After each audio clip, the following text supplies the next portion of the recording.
All right, so we've opened up Vision Assistant. We're going to click Find Sensor.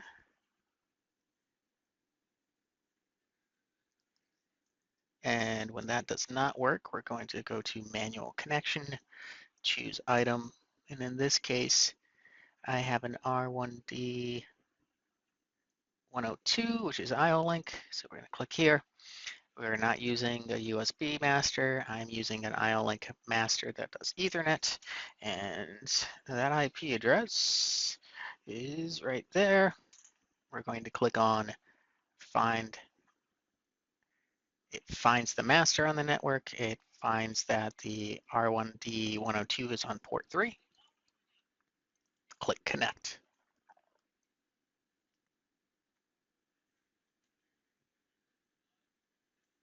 All right, very cool. So this has some more information in regards to how the radar works. There's also a nice little wizard function here that takes you step by step, gives you some examples. Right here, this is the screen. It's the screen in the background as well, but we can see here we can change the strength required for the radar to actually pick up and see an object. We can actually decrease the range of what we want to look across. Let's see, we can even do a minimum, so we can ignore things and only pick them up within these two regions here. You'll see it here on the chart. And there's a lot of nifty things that we can specify and really break down to include or ignore with the settings that you have. This is just changing that power threshold again. Go back. There's some distance smoothing functions you could do, some wiring. This just does the discrete output. If we're using IO-Link for this unit, I mean, the switch point isn't a big point of concern.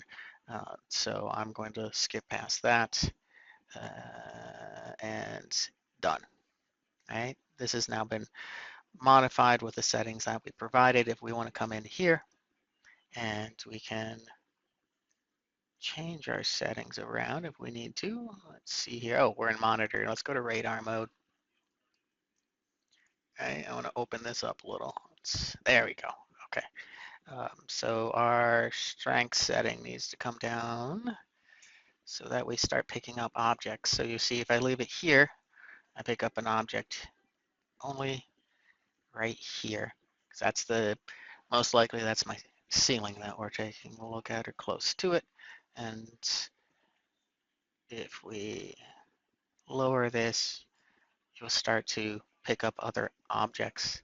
But the settings that are in here for distances can be set to give you the longest distance, shortest, strongest power. So there are settings, and basically fine-tuning the radar sensor through Vision Assistant to better fit your application is going to give you better data to work with via the IO-Link communication back into your PLC. And anytime you make a change here, there's not a save button in the software. In this case, there's literally, you just click monitor, click disconnect, and any changes that you have made have been written to the radar sensor. So hopefully that gets everyone moving where they need to. Have a good rest of your day.